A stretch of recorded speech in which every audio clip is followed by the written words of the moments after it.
Hello guys, আজকের কাহিনী মিলি নামের এক সুন্দরী মেয়েকে নিয়ে। সে একজন ধনীর বাড়িতে হাউসমেডের চাকরি করতে আসে, কিন্তু সে জানতো না ওই ঘরের মালিক, যাকে দেখতে তো ভালো লোক মনে হয়, কিন্তু সরলতার আড়ালে লুকিয়ে ছিল এক ভয়ঙ্কর চেহারা। মানে ওই ধনী লোকটা অসহায় মেয়েদের টাকার জালে ফাঁসিয়ে ভয়ঙ্কর খেলায় মেতে ওঠে। মুভির নাম দ্য হাউসমেড। তো চলো মূল গল্প শুরু করি। কাহিনীর শুরুতে আমরা মিলিকে দেখি, যে এক ধনীর বাড়িতে হাউসমেডের চাকরির জন্য যায়। এখানে মিলির সাথে নিনা নামের এক মেয়ের দেখা হয়, যে তাকে নিজের সাথে ঘরের মধ্যে নিয়ে আসে। মিলি এখানে নিজের সকল বায়োডাটা দেখায়। নিনা তাকে বলে, তুমি এই জবের জন্য সব দিক থেকে পারফেক্ট। এজন্য সে মিলিকে সম্পূর্ণ ঘর ঘুরিয়ে দেখায়। শেষে মিলির রুমও দেখায়, যেটা দেখতে কিছুটা আজব রকমের ছিল, আর এই রুমটা ছিল উপরের তলায়। নিনা বলে, যদি তোমাকে কাজে রাখা হয় তাহলে এখানে থেকেই ঘরের সকল কাজ করতে হবে, আর সকালে জানিয়ে দেওয়া হবে তাকে কাজে রাখা হবে কিনা। এই কথায় মিলিও রাজি হয়ে যায় আর নিজের গাড়ি নিয়ে চলে যায়। এখানে আমরা মিলির ব্যাপারে জানতে পারি, তার এই পৃথিবীতে কেউ ছিল না। তার কাছে না ছিল কোনো ঘর, শুধুমাত্র একটি গাড়ি রয়েছে। এজন্য সে গাড়িতেই ঘুমিয়ে কাটায়, আর গোসল করতে কোনো ক্লাবের ওয়াশরুম ইউজ করত। এজন্য তার এমন কোনো কাজ দরকার ছিল যেখানে সে থাকতেও পারবে। কিন্তু জানতো না যে এই চাকরি তার লাইফের সবচেয়ে ভয়ঙ্কর অভিজ্ঞতা এনে দেবে। 2 দিন পর মিলির কাছে নিনার কল আসে। নিনা বলে সে অনেক মেয়েদের সাথেই কন্ট্যাক্ট করেছে, কিন্তু সবচেয়ে মিলি বেস্ট ছিল। তাই এই জবের জন্য নিনা মিলিকে অফার করে আর জিজ্ঞেস করে, তুমি কখন এই জবে জয়েন করবে। এটা শুনে মিলি অনেক খুশি হয়ে যায় আর জানায় সে এখনই আসছে। কিছুক্ষণ পর মিলি নিনার কাছে চলে আসে। এখানে দেখা যাচ্ছিল যে ঘরের সব জিনিসপত্র এলোমেলো ছড়িয়ে আছে। এজন্য মিলি ঘর ক্লিন করতে শুরু করে। একটু পরেই সন্ধ্যা হয়ে যায়। তখন নিনার হাজব্যান্ড অ্যান্ড্রু ঘরে চলে আসে, আর এটাই সেই লোক যার কথা আগেই বলা হয়েছিল। নিনা মিলিকে অ্যান্ড্রুর সাথে পরিচয় করিয়ে দেয়। অ্যান্ড্রুর সাথে তার মেয়ে রয়েছে, যার নাম ছিল সিসি। এখানে অ্যান্ড্রুকে দেখা যায় যে মিলিকে আজব নজরে দেখছিল, আর এই ব্যাপারটা মিলিও নোটিস করে। অ্যান্ড্রু বলে, আমি আজকে বাহির থেকে খাবার এনেছি, এজন্য আজকে মিলির রান্না করতে হবে না, মানে কাল থেকে রান্নার কাজ শুরু করলে হবে। এরপর নিনা মিলির রুমে খাবার দিতে আসে। তখন একটি ফোনও মিলিকে দিয়ে বলে, আজ থেকে তুমি এই ফোনটা ইউজ করবে, কারণ এই ফোনে আমি আমার ক্রেডিট কার্ড কানেক্ট করে দিয়েছি। কারণ তুমি বাইরে গিয়ে কেনাকাটা করলে এখান থেকেই পে করতে হবে। মিলি অনেক খুশি হয়, কারণ নিনা তার সাথে কোনো চাকরের মতো নয়, বরং এক ফ্যামিলির মতো আচরণ করছে। পরদিন সকালে মিলির কিছুটা লেট করে ঘুম ভাঙে আর তাড়াতাড়ি নিচে চলে আসে। তখন আমরা নিনাকে দেখি যে প্রচণ্ড রেগে এখানে থাকা সকল জিনিসপত্র ভাঙচুর করছে, কারণ তার কোনো স্ক্রিপ্ট খুঁজে পাচ্ছিল না। এখানে অ্যান্ড্রু তাকে শান্ত করার চেষ্টা করে, কিন্তু নিনা বলে তার ওই স্ক্রিপ্ট মিলি চুরি করেছে। এইসব শুনে মিলি কিছুটা অবাক হয়ে যায় আর ভাবে, কাল পর্যন্ত সে তো ভালোভাবেই কথা বলছিল, কিন্তু হঠাৎ তার কি হয়েছে। এরপর মিলি ওখানের ভাঙা জিনিসপত্র একটি ব্যাগে ভরে বাইরে ফেলতে চায়। তখন তার সামনে অ্যাঞ্জো নামের একটি লোক চলে আসে। সে হয়তো মিলিকে কিছু বলতে চাচ্ছিল, কিন্তু তখন লোকটার নজর উপরে থাকা নিনার উপর চলে যায়, যে তাকে উপর থেকে দেখছিল। আসলে অ্যাঞ্জো এখানে গার্ডেনের কাজ করে, মানে এখানের মালি সে। নিনাকে দেখে অ্যাঞ্জো তার কাজে চলে যায়। এরপর মিলি ঘর ক্লিন করছিল। ওই সময় সে ওয়াশরুমে কোনো ওষুধ দেখতে পায়, আর তখন সেখানে নিনা চলে আসে, আর তাকে দেখে হঠাৎ মিলি ভয় পেয়ে যায়। নিনা বলে, তোমার খাবার রেডি করা উচিত। তারপর মিলি খাবার বানাতে চলে যায়। রাতে মিলি তার রুমে ছিল। তখন অ্যান্ড্রু একটি ছোট কেক নিয়ে মিলির কাছে আসে আর বলে, তোমার জন্য এটা নিনা পাঠিয়েছে। এইসব দেখে মিলির অনেক ভালো লাগে। তারপর অ্যান্ড্রু ধীরে ধীরে মিলির ক্লোজে যাচ্ছিল, কিন্তু তখন মিলির ঘুম ভেঙে যায়। মানে এতক্ষণ সে স্বপ্ন দেখছিল। আর সত্যটা হলো, মিলি ধীরে ধীরে অ্যান্ড্রুকে পছন্দ করতে শুরু করেছে। আজ শনিবার থাকায় মিলির আজ হাফ ডে, এজন্য সে ছুটি নিতে চায়। কিন্তু নিনা তাকে বলে, তোমার কোনো ছুটি হবে না, তোমার সিসিকে নিয়ে স্কুলে যেতে হবে। তখন ওখানে অ্যান্ড্রু চলে আসে আর বলে, আজকে সে তার মেয়েকে স্কুলে দিয়ে আসবে, যার কারণে মিলি আজকে হাফ ডে ছুটি পেয়ে যায়। এতে মিলি অনেক খুশি হয়। এরপর মিলি একজন অফিসারের কাছে যায় আর বলে সে একটি কাজ ও থাকার জায়গা পেয়ে গেছে। এখানে আমরা আরও একটা ব্যাপার জানতে পারি, সেটা হলো মিলি কয়েক বছর ধরে জেলে ছিল। সে 10 বছর জেল খেটে বের হয়েছে। অফিসার জানায়, যতক্ষণ তুমি এই হাউসমেটের চাকরি করবে ততক্ষণ তোমার কোনো ভয় নেই, কিন্তু যখনই তুমি এই চাকরি ছেড়ে দেবে তখন তোমাকে আবারও জেলে ঢুকানো হবে। এরপর রাতে দেখা যায় মিলি বসে টিভি দেখছিল। ওই সময় সেখানে অ্যান্ড্রু চলে আসে আর তার পাশে বসে বলে এই শো তারও পছন্দ। তারা দুজনে একে অপরের অনেক ক্লোজে বসে আর নিজেদের কিছু পার্সোনাল আলোচনা করে। মিলি বলে, তোমার ওয়াইফ অনেক আজব লোক। জবাবে অ্যান্ড্রু বলে, হ্যাঁ সে কিছুটা পাগল। এমনকি সে একদিন তার মেয়েকে পানিতে ডুবিয়ে মারতে চাইছিল, যার কারণে তাকে 10 বছর পাগলা গারদে রাখতে হয়েছে। এজন্য তাকে সবসময় কিছু ওষুধ খেতে হয়। কিন্তু তুমি চিন্তা করো না, ধীরে ধীরে সে তোমার প্রতি ভালো আচরণ করবে। অ্যান্ড্রু আরও বলে যে সিসি তার মেয়ে নয়, নিনার আগে অন্য কারোর সাথে বিয়ে হয়েছিল। তারা দুজন কথা বলতে থাকে। তখন সেখানে নিনা চলে আসে। এত রাতে দুজনকে একসাথে দেখে নিনার সন্দেহ হয় আর জিজ্ঞেস করে, তোমরা দুজন এখানে কি করছো। অ্যান্ড্রু বলে, আমরা মুভি দেখছিলাম। এটা বলে ওখান থেকে চলে যায়। এরপর নিনা মিলিকে বলে, আমি তোমাকে যেভাবে বলেছি তুমি একদমই সেটা করছো না, তাই কালকে সকালেই তুমি তোমার জিনিসপত্র প্যাক করে এখান থেকে চলে যাও। এটা শুনে মিলি ঘাবড়ে যায় আর ক্ষমা চায়। নিনা বলে, তুমি আমার হাজবেন্ডের থেকে দূরে থাকো, আর হ্যাঁ, ছোট কাপড় পরা একদম ছেড়ে দাও। একদিন নিনা আর অ্যান্ড্রিউ দুজন কোনো কাজে বাইরে যায়। মিলি ঘরে একাই ছিল, তাই সে নিনার ঘরে গিয়ে জিনিসপত্র চেক করে। তখন সেখানে অনেকগুলো ওষুধের বোতল দেখতে পায়, যা সবই একই রকম ছিল। পরদিন নিনা নিজের কিছু কাপড় মিলিকে দিয়ে বলে, এগুলো আমি শুধু একবারই পরেছিলাম, এজন্য তুমি এগুলো পরতে পারো। মিলি খুশি হয়ে নিনাকে ধন্যবাদ জানায়। নিনাও তার আচরণের জন্য মিলির কাছে ক্ষমা চায়। নিনা জানায় সে অ্যান্ড্রুর জন্য এমন কিছু করতে চায় যাতে অ্যান্ড্রুর ভালো লাগে। এজন্য কার মিলিকে 2টি মুভির টিকিট ও একটি হোটেল রুম বুক করতে বলে, যেন তারা দুজন একসাথে নিরিবিলি ভালো সময় কাটাতে পারে। পরদিন দেখা যায় মিলি মুভির জন্য 2টি টিকিট বুক করেছে, আর সেটা নিনাকে বলে। তখন নিনা রেগে বলে, আমি তোমাকে কখন বলেছি শনিবার টিকিট বুক করতে? তুমি জানো না আমি শনিবার কোথাও যাই না। তখন মিলি বলে, কাল তুমি তো বলেছিলে, আর আমি তোমার কথা মতোই এই টিকিট বুক করেছি। কিন্তু নিনা রেগে বলে, আমি তোমাকে বলিনি, আর এই টিকিটের দাম তোমার স্যালারি থেকে দিতে হবে। তখন মিলি ঘাবড়ে গিয়ে বলে, প্লিজ আমার সাথে এমন করো না, এই টিকিটের অনেক দাম, যা আমার স্যালারি দিয়ে পূরণ করা সম্ভব নয়। ওই সময় অ্যান্ড্রিউ ওখানে চলে আসে আর নিনাকে বলে, তুমি চিন্তা করো না, আমি এই টিকিট রিফান্ড করে দেব। এরপর নিনা ওখান থেকে চলে যায়, আর অ্যান্ড্রিউ নিনার জন্য মিলির কাছে ক্ষমা চায়। পরদিন নিনা তার মেয়েকে নিয়ে একদিনের জন্য ট্রিপে যায়। বাড়িতে তখন শুধু মিলি আর অ্যান্ড্রিউ ছিল।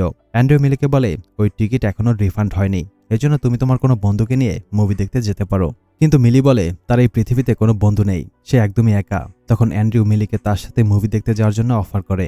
এটা শুনে মিলির কিছুটা আজব লাগে, কিন্তু তারপরও অ্যান্ড্রিউর সাথে যেতে রাজি হয়ে যায়। আর এখান থেকেই এক নতুন কাহিনী শুরু হয়। এরপর দুজন মুভি দেখতে বের হয়। শো শেষ হওয়ার পর তারা দুজন নিজেদের রুমে চলে যায়। রুমে এসে মিলি দেখে যে নিনা তাকে অনেকবার কল ও মেসেজ করেছে, এমনকি মেসেজে এটাও বলেছে যে আমি তোমাকে কাজ থেকে আউট করলাম। এইসব দেখে মিলি অনেক বেশি ভয় পেয়ে যায় আর তাড়াতাড়ি অ্যান্ড্রিউর কাছে যায়। অ্যান্ড্রিউ বলে, তুমি ভয় পেও না, আমি সব সামলে নেব। এইসব বলতে বলতে সে মিলির ক্লোজে চলে আসে আর দুজন রিলেশনে জড়িয়ে যায়। এরপর অ্যান্ড্রিউ মিলিকে বলে এই ব্যাপারে নিনা যেন না জানতে পারে। তো মিলি বলে, তুমি চিন্তা করো না, সে কিছুই জানবে না। এরপর নিনা বাড়িতে ফিরে আসে এবং মিলির কাছে সরি বলে। সে জানায় ওই মেসেজ নেশার ঘরে পাঠিয়েছিল। একটু পর অ্যান্ড্রিউ ও নিনা খাবার খাচ্ছিল। তখন মিলি খাবার নিয়ে আসে। নিনা খাবার টেস্ট করে আর বলে, তুমি অনেক ভালো খাবার বানাও, তুমি কি জেলেও খাবার তৈরি করতে? এটা শুনে মিলি ঘাবড়ে যায় আর ভাবে নিনা কিভাবে জানতে পারলো জেলে থাকার কথা। এই কথা শুনে অ্যান্ড্রিউ কিছুটা অবাক হয়ে যায়, কারণ সেও এই ব্যাপারে কিছুই জানতো না। তবে নিনা বলে, শোনো, যা হওয়ার তা হয়ে গেছে, ওটা তোমার পাস্ট ছিল, আর এইসব নিয়ে আমাদের কোনো সমস্যা নেই। এবং তাকে গাড়ির চাবি দিয়ে বলে বাজারে যাওয়ার জন্য। মিলি চাবি নিয়ে বাজারে চলে যায়। ওখানে মিলির সাথে একটি মেয়ের পরিচয় হয়, যে আসলে নিনার বন্ধু ছিল। মিলির হাতে নিনার ফোন দেখে ওই মেয়েটা মিলিকে জিজ্ঞেস করে, হয়তো ওই ফোন তোমাকে নিনা দিয়েছে? তো মিলি হ্যাঁ জানায়। তখন মেয়েটা বলে, নিনা তার সব ফোনে ট্র্যাকার্স লাগিয়ে রেখেছে, মানে সে সবকিছুই জানে তুমি কোথায় যাও। এটা শুনে তো মিলি অনেক ভয় পেয়ে যায় আর ভাবতে থাকে হয়তো নিনা এটাও জেনে গেছে সে অ্যান্ড্রুর সাথে মুভি দেখতে গিয়েছিল এবং তারা দুজন একই রুমে ছিল। মিলি জিনিসপত্র নিয়ে গাড়ির কাছে আসে। তখনই সেখানে পুলিশ এসে মিলিকে আটক করে আর বলে এই গাড়িটা চুরি হয়েছে। কিন্তু ভাগ্য ভালো ছিল তাই অ্যান্ড্রিউ ওখানে চলে আসে। সে মিলিকে পুলিশের হাত থেকে বাঁচিয়ে দেয়। এরপর নিজের সাথে গাড়িতে নিয়ে যাচ্ছিল। মিলি তাকে জিজ্ঞেস করে আসলে নিনা তার সাথে এমন কেন করছে। অ্যান্ড্রিউ বলে, তুমি চিন্তা করো না, আজকেই সব ঠিক হয়ে যাবে। একটু পর তারা বাড়িতে চলে আসে। তখন ওদের সামনে নিনা চলে আসে। অ্যান্ড্রিউ প্রচণ্ড রেগেছিল। সে নিনাকে জিজ্ঞেস করে, তুমি এই অসহায় মেয়েটির সাথে এমন কেন করছো? সে তোমার কি ক্ষতি করেছে? কিন্তু নিনা উল্টা অ্যান্ড্রুর সাথে চিল্লায়। তখন রেগে অ্যান্ড্রিউ নিনাকে বাড়ি থেকে চলে যেতে বলে। এটা শুনে নিনাও ওখান থেকে চলে যাচ্ছিল। কিন্তু সত্যটা ছিল এই যে নিনা নিজেই অ্যান্ড্রুর থেকে চলে যেতে চাইছিল, কিন্তু কেন সেটা একটু পরে জানতে পারবো। এরপর বাড়িতে মিলি আর অ্যান্ড্রিউ দুজন ছিল।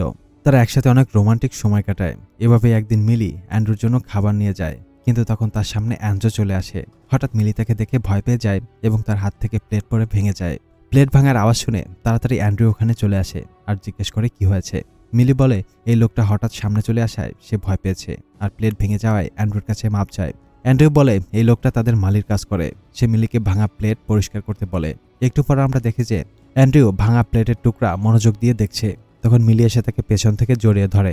অ্যান্ড্রু একটি ড্রিঙ্কের বোতল হাতে মিলিকে নিয়ে তার রুমে চলে যায়। এরপর দুজনে একসাথে ড্রিঙ্ক করে।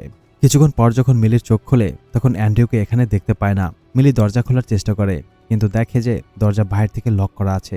দরজার বাইরে দাঁড়িয়ে অ্যান্ড্রু বলে, তুমি যে প্লেট ভেঙেছ সেটা ভালো করে ক্লিন করনি, এই জন্য তোমাকে সাজা হিসেবে এই রুমে 24 ঘন্টা বন্দি থাকতে হবে। এটা বলে অ্যান্ড্রু ওখান থেকে চলে যায়। এরপর আমরা নিনাকে দেখি, যে অনেক খুশি ছিল। এখানে আমরা নিনার অতীতের কথা জানতে পারি আর আমাদের ফ্ল্যাশব্যাকে দেখানো হয় যে নিনা একটি কোম্পানিতে জব করত আর ওই কোম্পানির মালিক ছিল অ্যান্ড্রু, যেখানে তাদের মধ্যে পরিচয় হয়। ধীরে ধীরে দুজনের মধ্যে ভালো বন্ধুত্ব গড়ে ওঠে। নিনার আগে থেকেই এক বাচ্চা রয়েছে, কিন্তু অ্যান্ড্রুর তাতে কোনো প্রবলেম ছিল না। তার কয়েকদিনের মধ্যে নিনাকে বিয়ে করে বাড়িতে নিয়ে আসে। নিনাও বেশ খুশি ছিল, কারণ সে ধনী ও সুন্দর লোক পেয়েছে। দুজন একসাথে বেশ ভালো ছিল। একদিন অ্যান্ড্রিউ তাকে বলে, তোমার মাথায় কিছু চুল এখনো কালো রয়েছে, তাই তুমি ওগুলো কালার করে নাও। তখন নিনা বলে ঠিক আছে, সে আজকেই করে ফেলবে। কিন্তু পরের দিন দেখা যায় নিনা তার চুলে কালার করেনি, আর অ্যান্ড্রিউ আবারও সেটা নিয়ে কথা বলে। নিনা জানায় সে 2-4 দিনের মধ্যেই করে ফেলবে, মানে নিনা এই ব্যাপারটা নিয়ে সিরিয়াস ছিল না। তখন অ্যান্ড্রিউ বলে উপরের রুমে তার কিছু জরুরি ডকুমেন্টস রয়েছে যা নিনাকে আনতে বলে। তখন নিনা ওই ডকুমেন্টস আনতে উপরে চলে যায়। তার পেছনে পেছনে অ্যান্ড্রিউ চলে আসে আর বাইরে থেকে নিনাকে রুমে আটকে দেয়। প্রথমে তো নিনা ভাবে যে অ্যান্ড্রিউ মজা করছে আর সে হেসে দরজা খুলতে বলে। তবে অ্যান্ড্রিউ বলে, আমি তোমাকে বলেছিলাম তোমার চুল ঠিক করার জন্য, কিন্তু তুমি আমার কথা শোনোনি। তার মানে তুমি এই ঘরের নিয়ম ভঙ্গ করেছ, আর এর জন্য তোমাকে শাস্তি পেতে হবে। অ্যান্ড্রিউ বলে, তোমার মাথা থেকে 100 রঙিন চুল তুলে আমাকে দাও। যদি ওই 100 চুলের মধ্যে একটাও কালো চুল চলে আসে তাহলে আবারও শুরু থেকে করতে হবে। নিনা তাকে বোঝানোর অনেক চেষ্টা করে, কিন্তু অ্যান্ড্রিউ কোনো জবাব দেয় না, শুধু এটাই বলে সে কিছুক্ষণ পর আবার আসবে।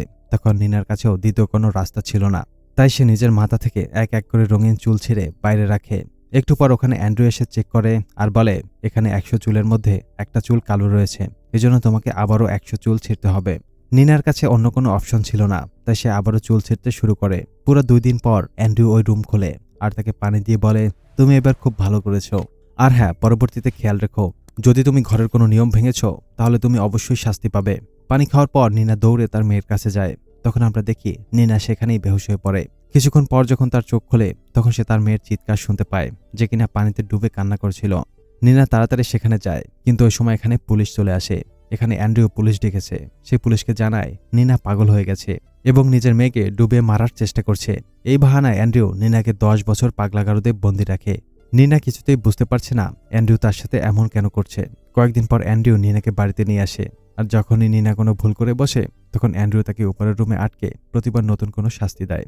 অ্যান্ড্রিউ প্রতিবার সবার সামনে প্রমাণ করে নিনা পাগল হয়ে গেছে আর সে একজন পাগলকে ভালোবাসে।